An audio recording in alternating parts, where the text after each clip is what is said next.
Bonsoir à tous et bienvenue dans Connaissez-vous. Deux invités pour vous ce soir. On va commencer par Issa Nawash. Elle est l'autrice d'un roman. Ça s'appelle C'est pas personnel. Ça parle en revanche de choses extrêmement personnelles. C'est la vie d'une cadre dans une grande entreprise énergétique. Ça parle de la place des femmes et ça parle aussi du harcèlement, notamment sur les réseaux sociaux. On sera ensuite avec Sophie van der Stegen. Elle est metteuse en scène d'un spectacle qui s'appelle Maurice. Ça parle de Maurice Ravel. Ce sera à voir bientôt à Flagey. Et puis on terminera avec un micro ouvert. C'est Nora Balil qui interviendra dans ce micro ouvert. C'est Connaissez-vous. Et nous sommes partis.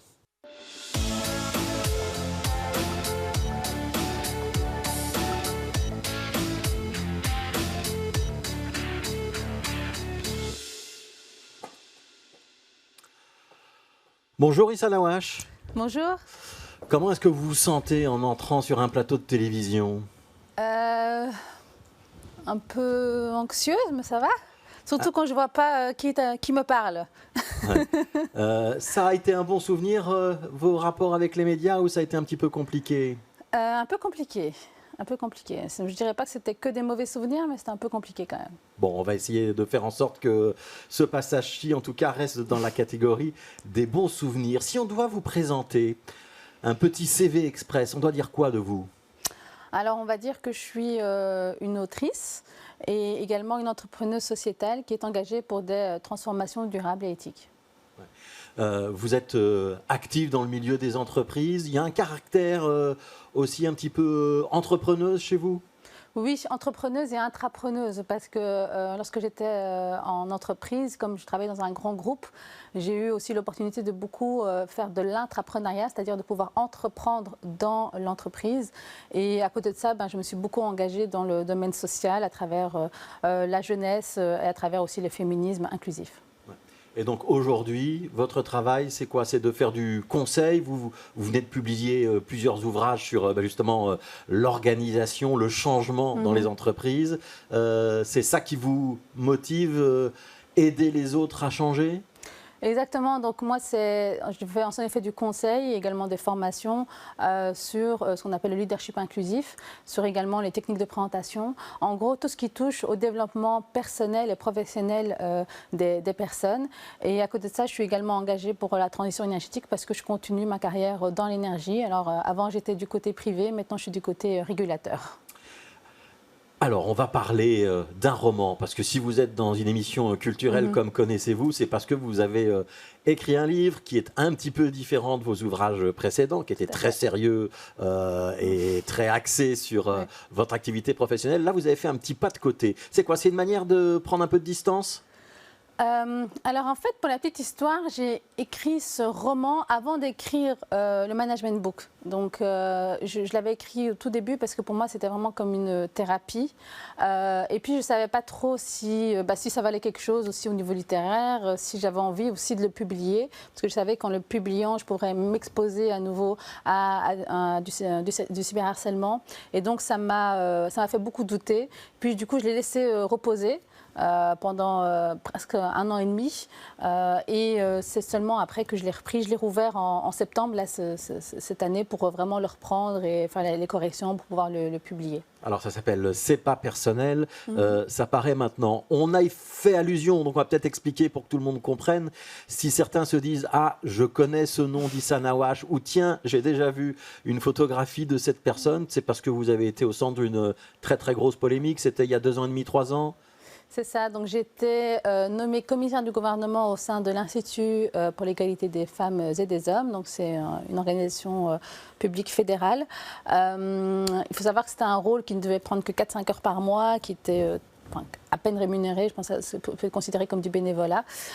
Et puis en fait j'ai été prise dans une tourmente et qui aurait pu, en fait on aurait pu parler finalement contenu, on aurait pu parler des sujets qui sont intéressants et au final ça s'est retourné comme des attaques personnelles, ça s'est retourné en fait comme vraiment j'ai vécu du cyberharcèlement et également ça se retraduisait également dans la vie de tous les jours et c'est là-dessus où, si je reviens à votre question du début sur les médias ont aussi joué un rôle qui n'était pas toujours très positif ni très constructif en relayant des informations fausses ou en continuant à m'attaquer également. Et voilà, donc c'est... Ce que vous reprochez vos détracteurs, pour rappeler quand même l'affaire à tout le monde, c'est de notamment porter le foulard, et certains estimaient que ça vous disqualifiait pour siéger dans cet institut. Est-ce que vous comprenez qu'on puisse avoir ce questionnement-là?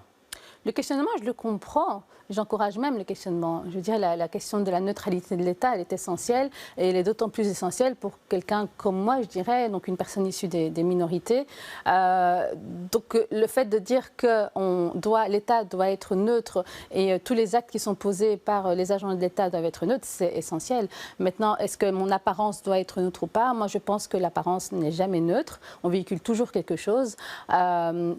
Mais voilà, là-dessus, on pourrait avoir un débat. Malheureusement, le débat aujourd'hui n'est absolument pas serein. Donc, c'est très compliqué d'arriver à une compréhension mutuelle quand, à la place de parler contenu, on attaque les personnes. Ouais.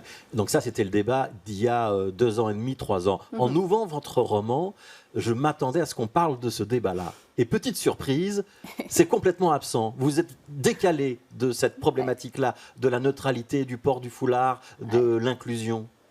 Oui, parce qu'en fait, ce débat est tellement polarisant aujourd'hui que je ne vois pas de discussion possible. Par contre, j'ai voulu élever le débat en parlant finalement de différences culturelles, de différences de façon de penser qui amènent à une diabolisation de l'autre. Parce que finalement, c'est ce phénomène-là qui se passe, c'est-à-dire qu'on identifie l'autre comme étant... le mal comme étant ce qu'il faut combattre, et donc du coup on oublie l'humanité derrière. Et donc moi j'ai voulu, en racontant cette histoire qui se passe dans des entreprises, faire l'analogie entre ce qui peut se passer dans des entreprises, des cultures d'entreprise, des cultures de société, avec la société de manière générale, où quelquefois on est aussi obligé d'apprendre à mieux se connaître pour mieux travailler ensemble. Alors c'est l'histoire de Léa, c'est le prénom de votre héroïne. Elle est cadre, cadre haut placé dans une grande société énergétique. C'est un milieu que vous connaissez bien. Hein? Oui. Il y a beaucoup de vous dans ce personnage? Oui, il y a beaucoup de moi, mais pas que, parce que j'avais aussi, quand j'étais en entreprise, j'avais animé un réseau de femmes en entreprise, et donc j'avais reçu énormément de témoignages, notamment en organisant des conférences, des ateliers, beaucoup de témoignages de femmes qui me relataient des histoires de tous les jours, ou bien des histoires un peu plus graves, comme des promotions non accordées, etc. Et donc, et aussi, quand j'ai vécu la campagne cyberharcèlement en été 2021, j'ai aussi été étonnée de recevoir autant de témoignages de femmes qui me contactaient sur les réseaux en me disant voilà, j'ai aussi vécu ça. Et donc j'ai voulu intégrer ça. Et c'est pour ça que c'est une fiction et ce n'est pas uniquement moi, parce que j'ai voulu intégrer d'autres histoires, d'autres vécus qui méritent d'être entendus. Alors Léa, elle travaille dans une société, la société ne va pas bien, elle a une bonne idée, c'est de fusionner cette société avec une autre. Et puis finalement, l'idée lui est piquée par un homme.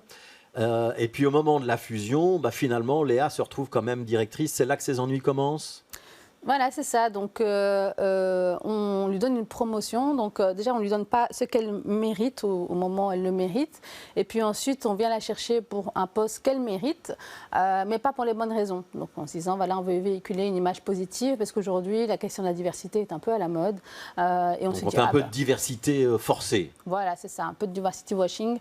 Et donc, il n'y a pas du tout l'accompagnement nécessaire pour la promotion d'une femme à un poste stratégique. Et comme on sait que finalement cette fusion, c'est à cause ou grâce à elle, les personnes qui sont contre cette fusion vont en fait l'attaquer et se dire finalement c'est le mal incarné.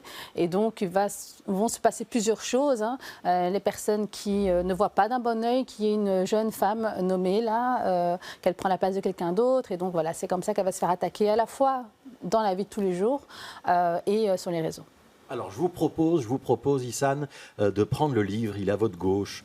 Essayez de l'ouvrir au hasard et essayez de nous lire quelques phrases, si vous voulez bien. Alors,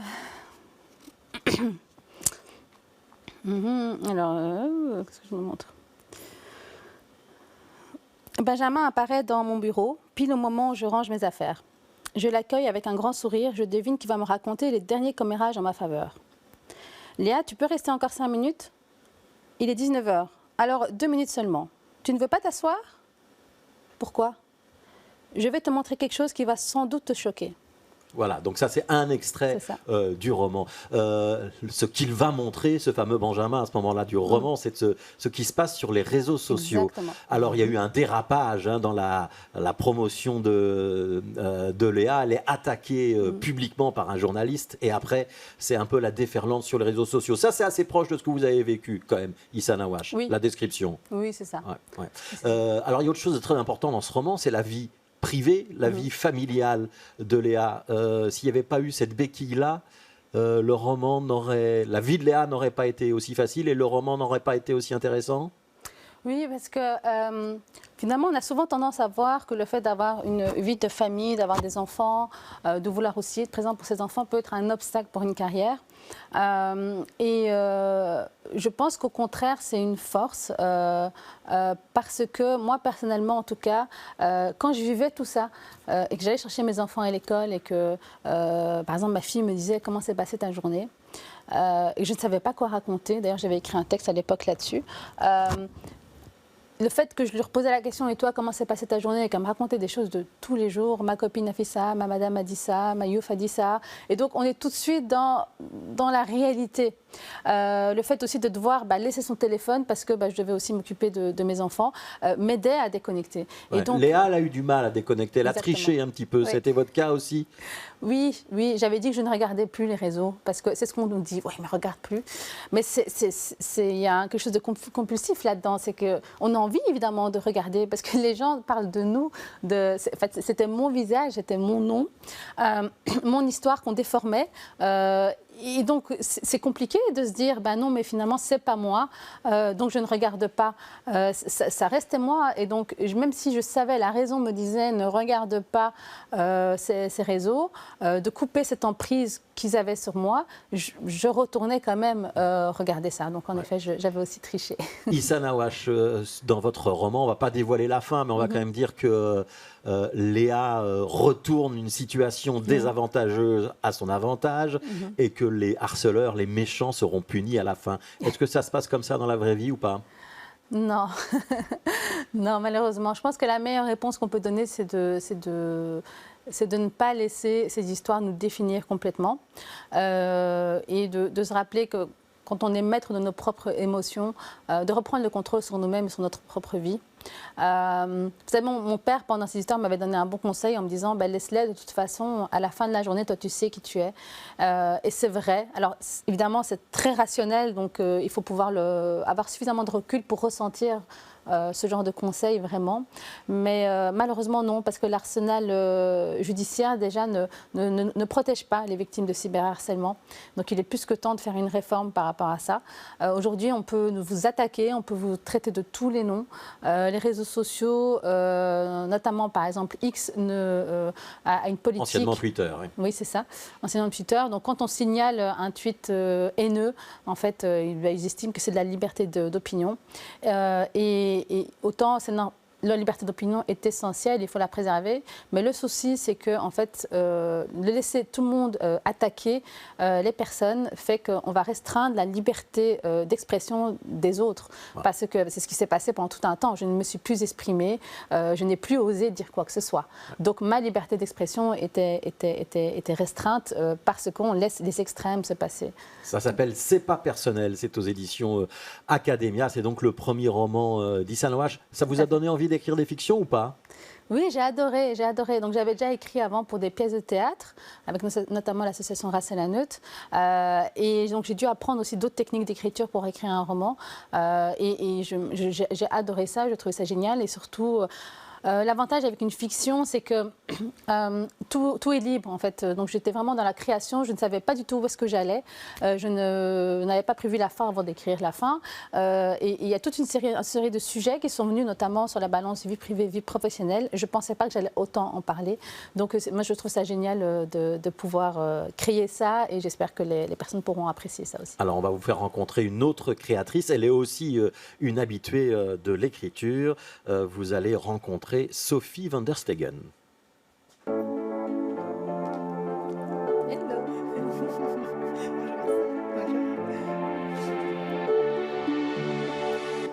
Même petit exercice pour Sophie van der Stegen. Est-ce que vous pouvez vous présenter? Si je dis metteuse en scène, autrice, c'est correct? Oui, c'est compliqué de me présenter, j'avoue. En fait, je le revendique maintenant. J'ai beaucoup de casquettes, je suis multicasquette et c'est ça que je suis.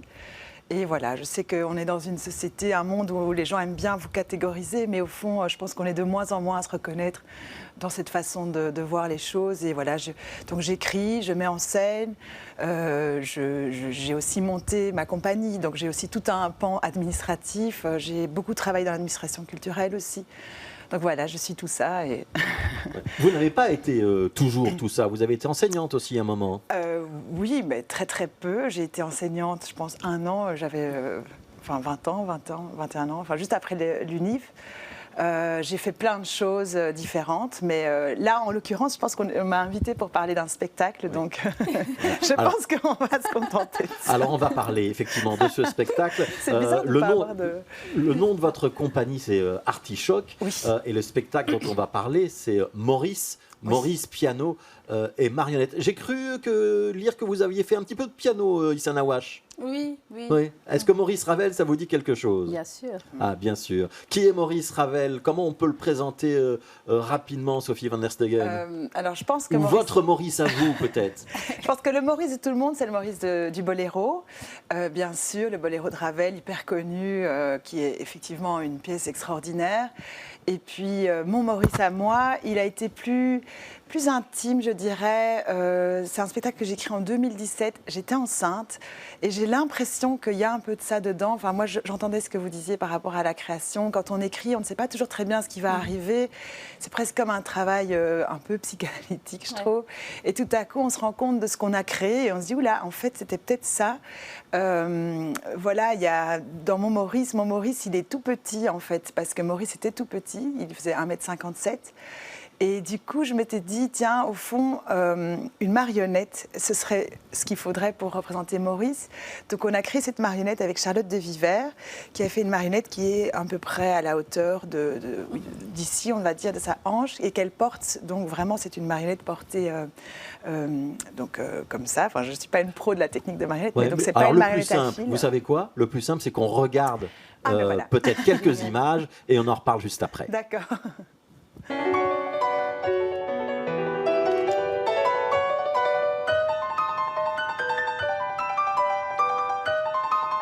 Je vous ai invité aujourd'hui ici même pour évoquer un fabuleux compositeur et oserais-je le dire, après tant d'années, un ami. J'ai été son docteur.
Maurice spectacle qu'on pourra voir, c'est dans le cadre des Piano Days de Flagey et ce sera une représentation donc à Flagey, ce sera le 11 février. On vient de voir la distribution, Sophie van der Stegen. Il y a combien de personnes sur scène dans votre spectacle? Oui, il y a 4 personnes sur scène. En fait, c'est un spectacle pour 2 pianistes. Ça, c'est un peu du luxe, je dois dire, mais en fait, c'est une œuvre pour piano 4 mains que Maurice Ravel a écrite pour les enfants de ses amis.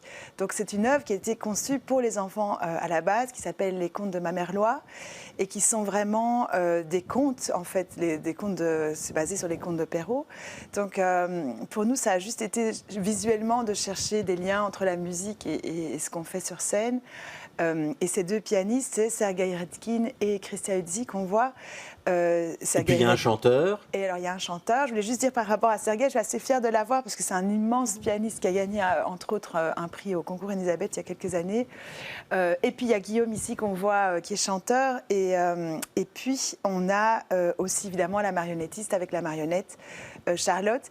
Et il y a ce moment qu'on voit dans le trailer qui me plaît beaucoup, c'est la rencontre après le spectacle. C'est très drôle parce que les enfants viennent tous raconter à Maurice leur déboire en solfège ou le fait qu'ils n'aiment pas du tout le violon, mais qu'en fait ils ont commencé le piano. Enfin, c'est assez drôle comme le code de la marionnette, qui est comme une personne en fait, fonctionne même en dehors du spectacle. Ça, c'est assez fascinant en fait.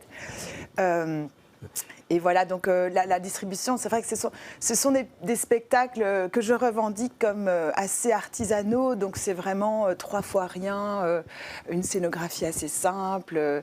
Mais c'est la puissance de la musique qui est jouée en live devant nos yeux qui fait, selon moi, vraiment la force du spectacle. Voilà. C'est plutôt pour un jeune public ou c'est tout public? Est-ce qu'il y a plusieurs degrés de lecture? Oui, j'avoue, quand j'ai écrit un spectacle, j'aime vraiment que tout le monde puisse y trouver quelque chose, que ce soit le petit bébé de 6 mois ou la vieille grand-mère ou le vieux grand-père. L'idée que chacun va trouver un message dans ce spectacle, c'est vraiment quelque chose qui me tient à cœur. J'ai vraiment envie de faire du spectacle jeune public, certes, mais vraiment adressé à un ensemble, enfin l'enfant aussi qui est en chacun de nous en fait. Donc c'est vrai que ça, je dois parfois me battre un peu avec les programmateurs parce qu'ils veulent un âge. Et je dois toujours leur dire, mais les enfants, ce sont quand même pas tous les mêmes, tous et toutes les mêmes au même âge. Il y a des enfants qui sont, enfin voilà. Issa Nawash, comment est-ce que vous réagissez à ce que vous venez de voir et d'entendre? Alors moi déjà j'ai envie d'y aller, de venir avec mes enfants là, je trouve qu'il a l'air vraiment génial. Et je trouve que l'initiation musicale est essentielle pour les enfants, oui. ceux qui ont une affinité ou pas avec la musique. Mais je pense que c'est vraiment chouette et je me pose toujours la question moi de comment amener tout type de public dans ce genre de pièces. Par exemple, il y a quelques semaines, on avait été en famille voir un spectacle de marionnettes près de l'ULB et je suis étonnée de voir qu'il manque vraiment de diversité dans les salles, en tout cas de diversité d'apparence. Je me dis mais la culture, c'est essentiel qu'il y ait plus d'inclusion dans la culture. Je pense qu'on a pas mal d'offres culturelles à Bruxelles qui sont juste incroyables. Les prix sont corrects. Donc, il faut vraiment pouvoir... Enfin, moi, j'aimerais bien, par exemple, venir voir ce spectacle et pouvoir aider à le promouvoir pour qu'il ait un rayonnement plus grand. Il nous reste une petite minute, Sophie van der Stegen. Oui. Qu'est-ce que je vais savoir de Maurice Ravel une fois que j'aurai vu votre spectacle ? En fait, c'est pas du tout un spectacle didactique. J'ai pas du tout eu envie de raconter l'histoire de Maurice Ravel, sa date de naissance, sa date de mort. Et au fond, j'ai eu envie plutôt de faire parler le docteur. En fait, Maurice Ravel est mort assez jeune. Il a eu un problème au cerveau. On a opéré, et comme on opérait à l'époque, c'était vraiment... Oh, heureusement qu'on ne vit pas à cette époque-là, franchement. Et donc, je fais parler ce docteur fictif qui aurait été l'ami de Maurice Ravel. Mais au lieu de dire vraiment la vie de Maurice Ravel, j'ai voulu vraiment plutôt faire sentir ce que Maurice Ravel aimait, c'est-à-dire vraiment des choses assez simples. C'était un homme qui avait un peu un regard d'enfant. En fait, il adorait les automates. Il adorait les petites machines. C'est le premier qui a fait enregistrer sa musique. Les enregistrements venaient de naître. Enfin, donc c'était quelqu'un d'assez curieux. Il aimait les chats, il aimait les cravates. Il était assez chic. Donc c'est plus une évocation poétique. Moi, j'avais vraiment envie de faire sentir, et je m'en suis rendu compte aussi là en psychanalysant un peu le spectacle. C'est un peu un spectacle, je trouve, sur l'attente et sur le fait qu'il faut parfois prendre le temps des choses pour qu'elles aient de la saveur et que c'est ça aussi un concert de musique classique. Parfois, c'est vraiment juste se laisser prendre le temps de quelque chose, une sorte de respiration dans notre vie qui est quand même entre les écrans, les trucs, on est tellement pressés tout le temps. On essaiera de prendre ce temps. Prenons le temps d'aller donc le 11 février pour voir Maurice à Flaget dans le cadre des pianos Flaget d'Aise. Prenons le temps de lire l'ouvrage de Issa Nawash, c'est pas personnel. Et prenons le temps maintenant d'écouter Nora Balil. C'est une poétesse, elle est chanteuse, elle est conteuse et elle nous propose un texte, ça s'appelle « Sur les routes de mon pays ».